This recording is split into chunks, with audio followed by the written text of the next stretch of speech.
what's going on, everybody? Today I'm going to show you how to replace the lower ball joints on 01 to 04 Dodge Dakota. If you have the four-wheel drive 01 to 04, this will be the exact same steps and part numbers. It should be the same for Durangos of that year, but I would double check. Also, it might be the same steps and part number for the 97 to 2000 Dakotas, but they did change a couple minor things between those years and these ones, so double check everything before you get started. Now we're only doing the lower ball joints today. I will be doing both sides. I've actually already done the uppers, which I have a video on that as well. I'll post a link in the video description to a link to that video, and in the video description of that video I have all the part numbers and everything listed if you want to buy that. At the time I didn't realize the lowers were junk, so that's why I only did the uppers. I actually did all four of these about 25,000 miles ago, so lesson learned, don't buy cheap ball joints. Alright, so the first step is going to be removing the wheels, obviously. You're going to need a 19 millimeter or a 3/4 inch socket. If you don't have an impact, you'll want to use a breaker bar and crack the lug nuts loose before you lift the wheel off the ground. Fortunately, we have a 1/2 inch cordless impact, so we've gone ahead and jacked up the truck. Also, do as I say, not as I do. I would put jack stands under the A-arms because we're going to be pressing and beating the ball joint out. There's not a whole lot of room to get a jack and a jack stand in there, so I'm just using the jack, but I'm running my own risk. Again, do as I say, not as I do. As you can see, there's not a lot of room. You got to have something under the lower A-arm to because we're going to be pounding on the ball joint, so there has to be something solid under the A-arm. So what I have, just as a safety precaution, is the jack is under the A-arm, and we have a jack stand under the front cross member here, just in case something goes wrong. At least the truck won't fall to the ground.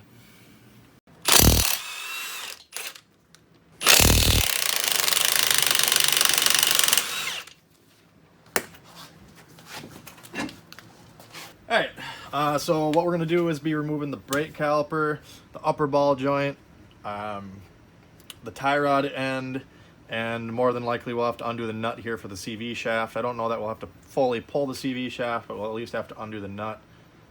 Is that a frickin' pizza crust? Goddamn Stonies doing my alignments. They just think that my Dakota's trash, so they put their pizza crust up there. I mean, it's rusting away a little bit, but geez. Tombstone? Alright, anyways, back on topic. I don't know where the hell that pizza crust came from. You got to remove the tie rod end nut, which if it's OEM, it should be a 21 millimeter. Now, if you're having troubles, if this is just spinning and it's not coming off, you can put a wrench or a socket on here. You can see it's a little hex. I'm not sure exactly what size this is, but then you can use a wrench to try to crack the nut loose and then back it off that way. A little bit of heat on the nut might help. But once you get the nut like that, you want to give it a good hit right here. Maybe a few good hits. Pull that down out of the way. Don't lose your nut. Now, it's important to note here that if you don't have a cordless impact or an air impact like we have to remove the CV shaft nut right here, you'll want to leave the brake caliper on for the time being, because you'll either need to have somebody step on the brakes while you bust that nut loose, or you'll have to get like a pry bar wedged between the studs, and then it'll catch on the floor to keep the wheel from spinning when you're trying to loosen that nut. I try to avoid that because you can bend your wheel studs, so if you have another person to hit the brakes, that's preferred method, but because we have the cordless, I'm going to go ahead and take the caliper off first. I know the Dakotas, they haven't really picked a specific bolt to use for this, so you might have a Torx head bolt, you might have an Allen, you might have a normal hex bolt. In this case, it's a 7 millimeter Allen. We're going to remove the upper and lower brake caliper bolts. Lefty loosey, righty tighty. Pull those all the way out. The bolts are the slide pins, so once you have them all the way out, you should be able to pull them right out. There's one.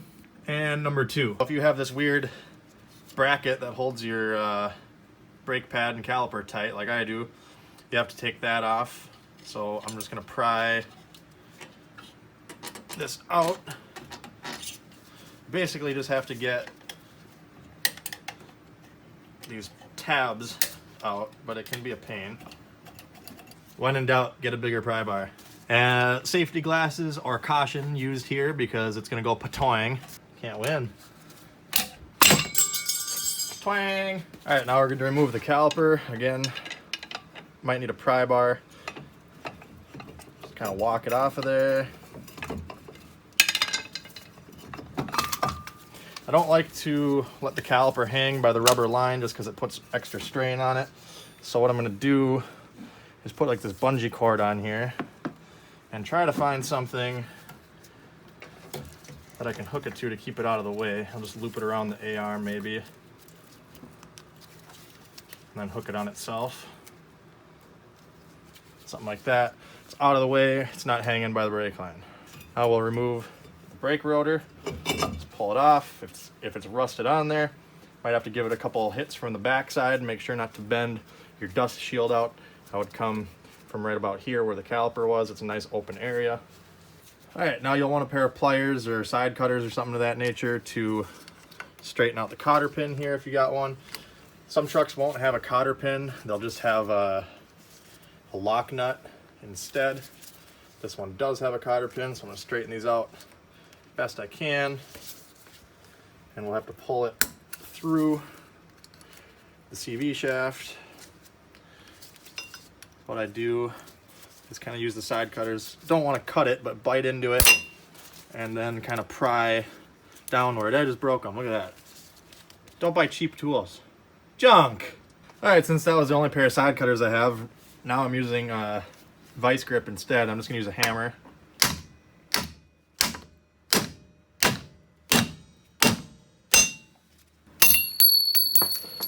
So if it doesn't go flying off, you'll remove this collar. There should be a spring retainer behind it. Don't lose that. As you can see, it's kind of like a wavy shape washer. It just keeps pressure on this. All right, again, depending on what style nut you have on this, it could be a different size. This one is 1 1/4 inches. I'm not sure exactly what the conversion would be for that in metric. I think something about a 32 millimeters, somewhere around there. So I'm using 1 1/4 inches here. And there should be a washer behind it that I'm never going to be able to get out with my sausage fingers, so I'm going to use a little screwdriver to pick that out of there.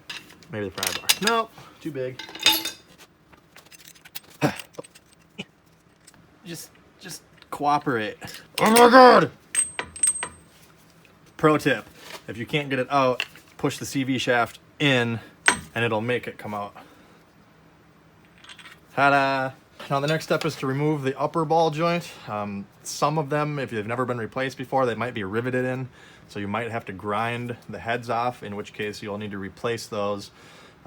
If you grind the rivets off and punch them out, you'll have to replace them with bolts when you're going back together. Mine have been replaced, so they're already bolts. They're a 14 millimeter or a 9/16. 14 is a little bit tighter, so I'm using a 9/16. Wrench on the bottom, same size.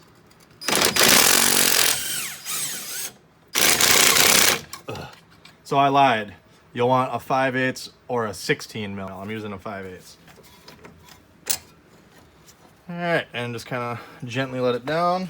Now, I believe last time I did these ball joints, I did not have to pull the full CV shaft out, which is nice because that involves having to remove the hub bearing and everything like that. So I'm gonna try it without pulling it again. So what I'm gonna do is push in on the axle shaft and then come from the back side and pry on the axle shaft between the knuckle and see if I can't get it to weasel out of there.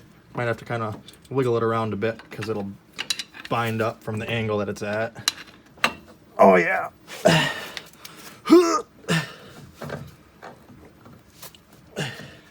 It's all about the angle of the dangle. Ta-da! All right, now the last step before removing the knuckle is to remove the cotter pin and the nut for the lower ball joint itself. Same method as before. Just kind of walk it out, keep getting bites on it. Ooh. So it broke, but no big deal. We'll just keep going. The long cotter pin. There we go. My new ball joint comes with a new cotter pin, so I'm not worried about it. Now we just have to remove this lower nut. Now, again, this could be a different size. Mine is a 1-inch socket. All right, we're gonna have to hit the knuckle on the top here because we got to break the seal here. We got to get the ball joint separated from the knuckle. So we'll see how this goes. Another thing to do if it's giving you trouble is hit on the actual knuckle or spindle, whatever you want to call it, around the ball joint. It should kind of cause some vibrations, bust any rust loose. When they're this bad though, it's kind of hard because you can't get a solid hit because the joint has so much play in it. So you're gonna have to work it a bit. Just make sure you're not hitting on the outside. You don't want to bend this bracket. Make sure you're hitting here where it's nice and beefy. If all else fails, bring out the dirty hairy air hammer, and we're gonna hit on the knuckle right here next to where the ball joint goes. This will be the ultimate rattling. Ta-da! All right, now silly me, I forgot my snap ring pliers at work. So we gotta remove this snap ring here. As you can see, there's a little hole in the ring, and there will be another one right about here on the other side of the grease zerk. Normally you just stick your pliers in there and squeeze and it would spread it open. I forgot my pliers, so you can either try using like 2 small screwdrivers in the holes and see if you can spread it that way, which is unlikely going to work because you're going to need more power. So instead, since new ball joint comes with a snap ring, I'm just going to demolish this one and get it out any way I can. So I'm going to put a pry bar here, just kind of get it loose, at least get it moving. As you can see, it's spinning nice and freely now. Should be able to get it off easier now. So I ended up breaking my grease zerk off, which is no big deal because, well, the ball joint's junk anyway, and now I have more access to the snap ring. So what I'm doing is I'm trying to just pry it out a little bit with a flat blade, and then I'm trying to get in there with this little pick. All right, so I got this deep in the hole, and I'm using the ball joint itself to kind of pry up like so. New snap ring should come with new ball joint. Obviously check before you demolish this one. Otherwise you'll have to make a trip to the store and get a snap ring pliers. Ta-da! So you will need a ball joint press for this, especially if it's a rusty OEM ball joint. The ones I've already done before a couple years ago, so if you have an air hammer, you can probably get them out with that in a pinch, but you will need a press to kind of put them in. It's just way easier than trying to cobble a bunch of stuff together. If you go, you can rent one at the auto parts store if you just give them your ID. This is probably the kind they will rent to you. It's just a smaller basic kit. Typically you'll still have to kind of make some stuff work. It won't work for every year, make, and model. You usually have to use a couple adapters to make it work. I got this kit from Matco on sale for 130 bucks. It's the Master ball joint press kit. A true Master kit will be about $500 or $600. This one is missing a few adapters, but this is the one we'll be using today. So like I was saying earlier, you can pull the whole CV shaft out. I'm gonna not do that because this shaft hasn't been out, so I don't want to disrupt the front differential seal and make that start leaking and all that crap. Plus it can be a real pain in the butt to yank these out sometimes. Same with getting them back in because they have a big C-clip on them on the inside. So you can either use a bungee cord or like I did, I just used a rope, tied it back out of the way so we can get our ball joint press on the lower ball joint. All right, so here is where your artistic skills are gonna get good. You need to find the right size and best fitting adapters with what you got. So the snap ring was on the top. There's a ridge on the bottom, so we have to press it down to get it out. This is the best fitting collar I found. It's not perfect, but it does fit, and it's not too big, it doesn't slide off. It does stay under the A-arm, but if you'll see, the ball joint stud is still sticking out a little bit, so we need one of these adapters that has the hole in it. There's a couple rings on there. Helps keep this centered best it can. So it's gonna go like this, and then the press is gonna go like that. Now I would try to recommend putting some sort of other adapter on here for more surface area. That way you don't send this thing right through the ball joint and explode it. But the clamp itself does not open far enough to do that, and I don't have the proper adapter. So we're just gonna have to let her buck as is. Get it snug like that, make sure everything's lined up square. And now we're gonna hit it with the impact. If you have to, move the CV shaft out of the way and rotate this bad boy till it hits the A-arm like that. So you get solid hits with it. If you gotta use a pry bar or a breaker bar or a big ratchet. Depending on the tool you're using, this could be a different size. This one happens to be a 7/8. We're gonna go ahead and give it a whirl, see what happens.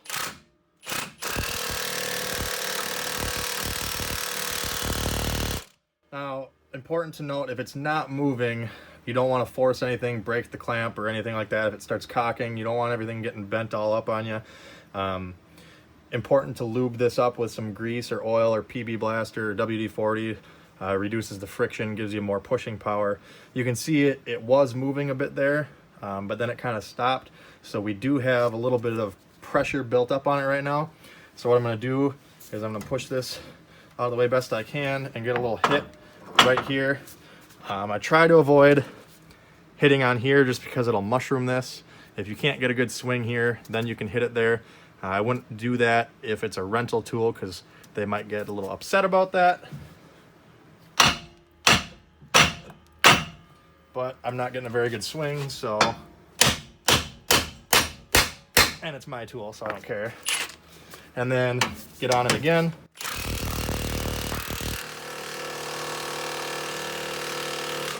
Repeat if you have to.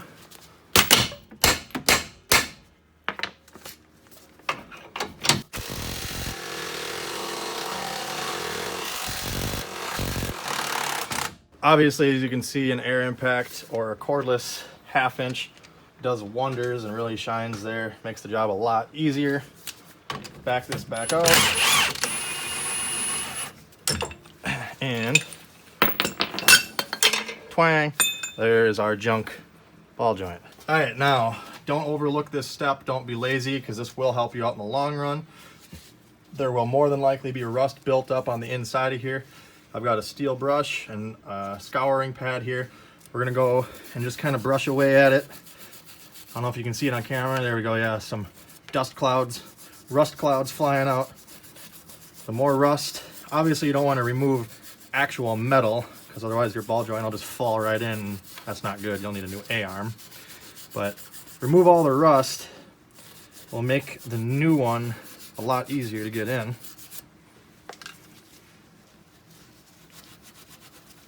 Just work at it for a bit, get it nice and clean, prepped for the new ball joint. All right, as you can see, there's basically zero rust in there now. We got it cleaned up pretty good there. You can see there's actually some fine lines going up and down in it. That's actually from the old ball joint.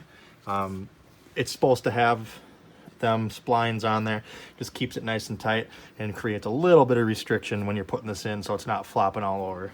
So here is the ball joint we're using. It's from O'Reilly's Master Pro. I recommend not using this. The only reason I am is because it was cheap. It's greasable, which I like the greasable ones. And it went bad after like 3 years, 25,000 miles. The only reason I'm putting this back in is because it's under warranty. And like I said, it's cheap. I will post this in the description if you want. Otherwise, I will post some higher quality ones such as Moog or OEM if I can find it. All right, so to put the new one in, again, your skills will be tested. You got to find the correct adapter. As you can see here, there's a rubber boot, which we don't want to damage, but we need to push on the metal ridge right around it, which doesn't give us much leeway. This one here is actually a little too tight. It catches on the rubber. If I have to use it, I will. I'm just trying not to damage the rubber at all. It is a little tight. I'm gonna try this one. It's got the hole in the bottom for the joint to go through, the stud, and it seems to fit the metal pretty good. So it's gonna go, you wanna make sure to angle this in a direction in which you can grease it. If it's a greasable one, so obviously you don't want it facing the wheel because you won't be able to get a grease gun on it. You'll want it either facing the front or back. I had it facing the front last time, so that's what I'm gonna do again. So I'm gonna have it face that way. I'll put the Zerk in once we get it up in there. So it's gonna go like that. And we'll have to find an adapter that fits the top here that will be solid enough to squeeze on. Now this is the tough part because as you can see, this is rounded. The bottom is nice and flat and square. This is round, so your adapter is not going to want to sit on here very well. It's going to want to move around. You're going to have to kind of be very careful when you're squeezing it together, make sure the whole setup's not getting cocked and everything. Reposition if you have to. In my master kit, I found this little gem. Looks like it should work. Fits over the top like that. It's solid right here. So we're going to try that setup. Again, make sure that's facing the direction you want it. We got everything all set up here. It's snug, ready to go. Again, I pushed this off to the side so it's hitting the A-arm. It's not going to spin on us. But yeah, you can see what's going on here is this adapter is squared on the bottom and the A-arm is rounded. So definitely keep an eye on what's going on there. Also keep an eye down here on this adapter. You don't want it cocking off the ball joint. So we're going to go ahead nice and slow.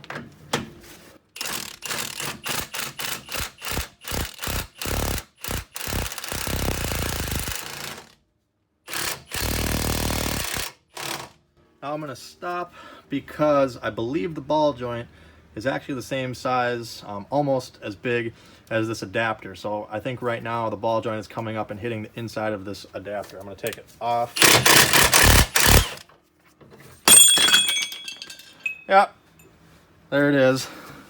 As you can see, it was hitting that. So now we got to find another adapter that will actually go around this and allow this to come up all the way. I think I found another gem here. It's got a little step on it, which is irrelevant, but kind of, because that means it's choked in a little bit on the inside, which is what we need. Actually fits that pretty good. Again, you gotta keep an eye on it because it could slip off like this. Just gotta be careful. So we're gonna use that for the top, and we're gonna use the same bottom adapter, if I can find it, this one here, that I was using the first time, like that. So this is where the true master $500-600 kit comes in over my somewhat master. The problem is we can't stack 10 different adapters because the clamp is physically not big enough for all that. So what I'm going to try to do is use the same one on the bottom that I was talking about, but we don't have much room on the top. I'm going to try using this. The problem is it's bigger, so it can slide off. I remember this from last time. So I'm going to push it all the way back as far as I can, and I'm going to use a piece of just 1/4-inch steel that I had laying around and put it across the top. This should allow the ball joint to come up and not bend anything. We're going to give it a whirl. We're going to keep an eye on this, make sure the adapter isn't slipping out and over, and make sure that the steel is not buckling instead of the ball joint going up.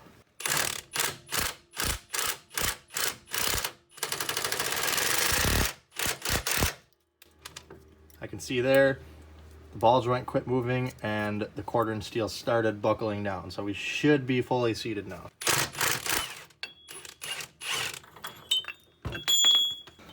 And it looks like the groove is all the way up. We should be able to get a snap ring on now. As you can see, my boot came unseated a little bit, so I'll make sure to push that back on all the way around so it actually holds grease. Before I put the new clip on, I'm actually going to put the grease zerk in because it's kind of a tight clearance.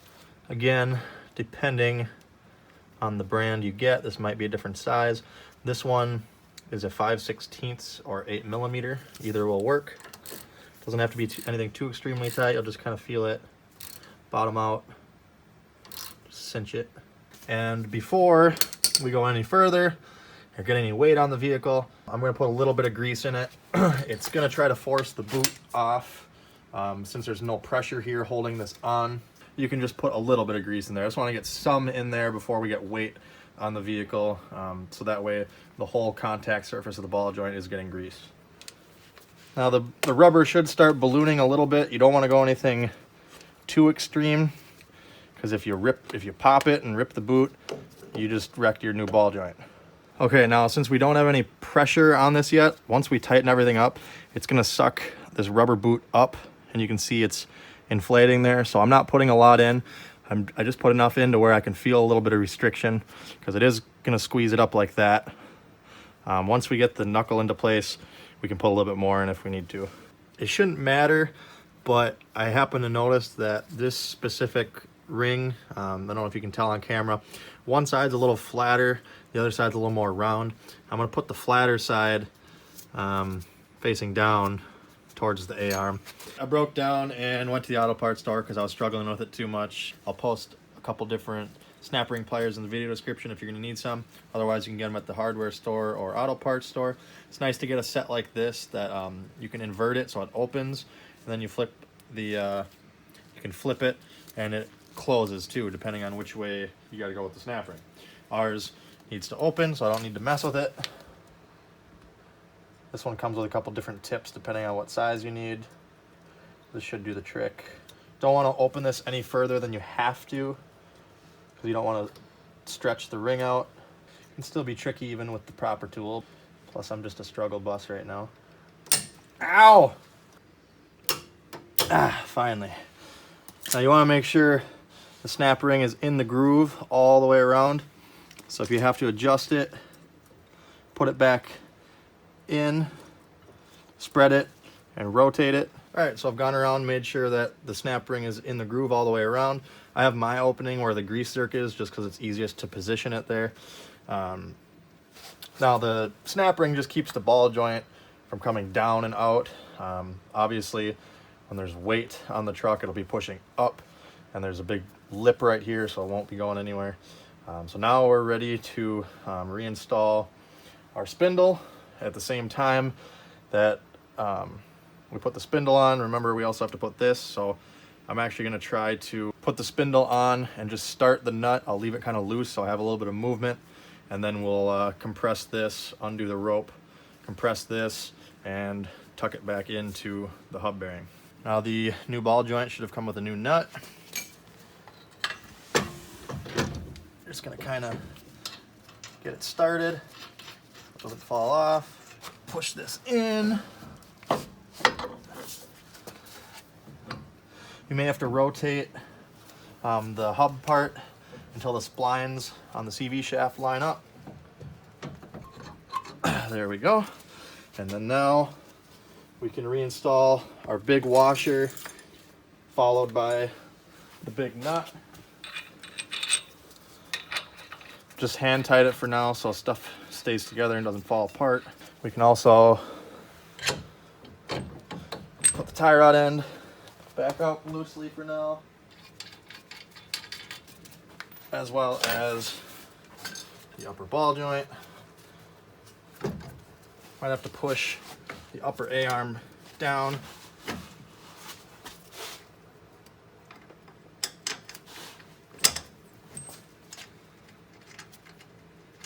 And repeat with the other two bolts. I'm actually going to flip these over because the head of the bolt is bigger than the nut. And you can see the nut is a little bit deformed from trying to get squished through the big hole on the ball joint. So I'm going to put the nut on the bottom because the hole of the A-arm is smaller. So bolt head on top, nut on bottom. So since we flip these around, we now need a 5/8 for up here and a 9/16 for on the bottom. I don't have a torque spec for these, but they're about a 3/8 diameter bolt, so I wouldn't go any more than probably 40 foot-pounds if you're torquing them. Otherwise, just cinch them down with a 3/8 cordless. Obviously, if you're replacing your upper ball joint too, you would replace it rather than bolting this back up. Again, I have the video to how to do that in the video description, but there's not much more to it. Once these 3 bolts are removed, the only extra step is removing the cotter pin and the nut on the bottom side. It's just like the bottom ball joint, so you really don't need to watch that video, but you can if you need a reference. Again, no torque spec for this, but I would guess somewhere in the 50 foot-pound range if you did want to torque it. 21 millimeter. So now that we have this tight and that tight, I've gone ahead and now's a good time. I greased my tie rod end and the upper ball joint again. Now we're gonna go ahead and tighten this lower one up the rest of the way. The old ball joint nut was 1 inch. The 1 inch is too tight for this, so I'm using a 1 1/16, which is actually a little bit too big, so it's probably metric, but I'm gonna make the 1 1/16 work. Again, if you're gonna torque this, I would probably say in the 40 to 60 foot-pound range. I'm just gonna zing it down with the impact. So what we wanna do after it's tight is get the groove of the castle nut lined up with the hole of the stud so we can get our cotter pin through. So as you can see, the hole's not exactly lined up here. I'm just gonna give it a little bit more. So it lines up. There we go. Now we can put our cotter pin in. Doesn't really matter which way you come from. So the stud of this ball joint actually has a groove on the bottom, so the cotter key rests in there perfect the way I bent it. Now if you look in the little window here, you'll see that the lower ball joint boot is still not inflated with grease. So I'm going to come from the front side before we get any further and hit that with a little bit more grease. Alright, so it inflated a little bit here, not as much as I would like to see, but if you come around and look this way, you can see that it is ballooned pretty good right here. And I don't want to overdo it because if I rip the boot, this ball joint is shot. The pressure from how much it's ballooned here, and after the suspension articulates and goes over a couple bumps down the road, the grease should move its way around to this side and kind of sort itself out. All right, now we're going to reinstall our rotor. If you need to replace your pads and rotors, now's a great time to do it. Like so. Undo our bungee. Don't forget to take it out. And you'll see there's little tabs on the tops and bottoms of the brake pads. Those will need to rest on the bracket here.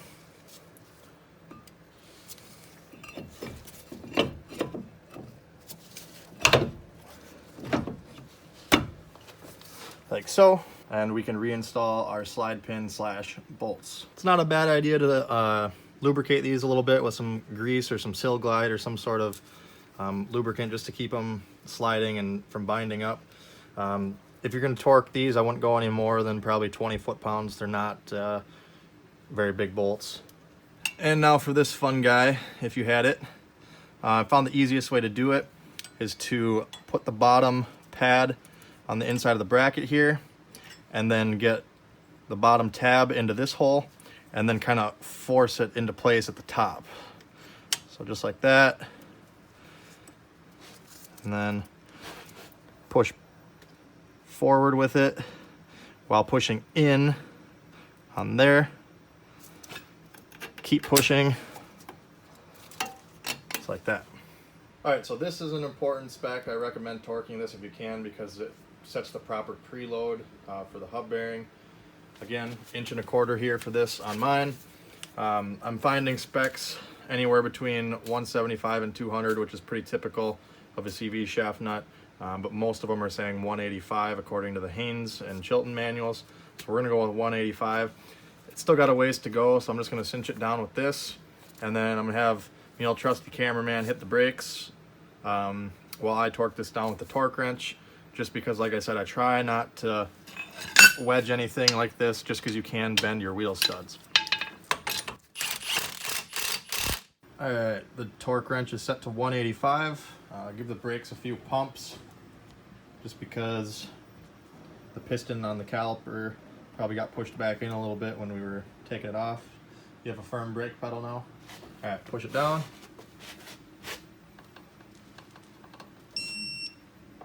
Double check. And we're good. Okay, now we're going to reinstall our goofy wavy tension spring washer. And I guess before we do that, we'll set this on there because it depends on where the nut ends up. The hole for the CV shaft is basically going straight front to back. So we have to rotate it until we get one of these that lines up, which that one looks good. So I'm going to remember it goes like that. Spring on, and you'll have to push in on it a little bit and start the cotter pin. Now this is not a new cotter pin, so it's a little worn, used and abused. Gonna have to probably tap her home. That wasn't too bad. And we will bend it over.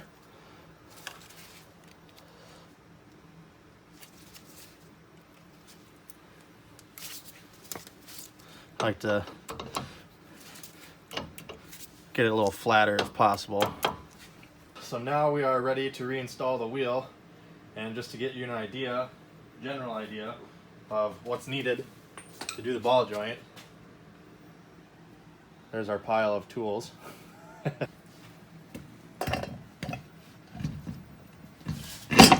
And then thread your lug nuts on. Again, 19 millimeter or 3/4. I like to tighten these into kind of a star pattern, alternating. So I just hit this one. Now I'll go over to this one. Want to make sure, especially on these, because the nut is what centers the wheel.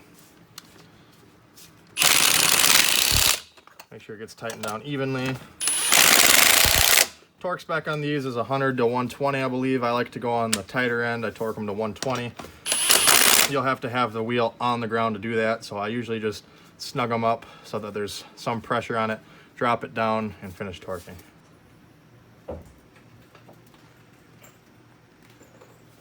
So again, same pattern as when I was tightening them down. I like to torque them in the same manner. Again, I'm doing 120.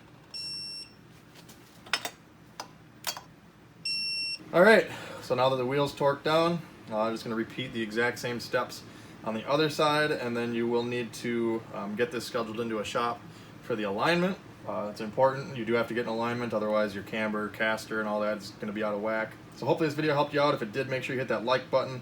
Again, I'll post all the products and parts used in the video description. If you want more videos like this, make sure you hit the subscribe button and check me out on Facebook at Tony the Truck Guy. Thanks for watching.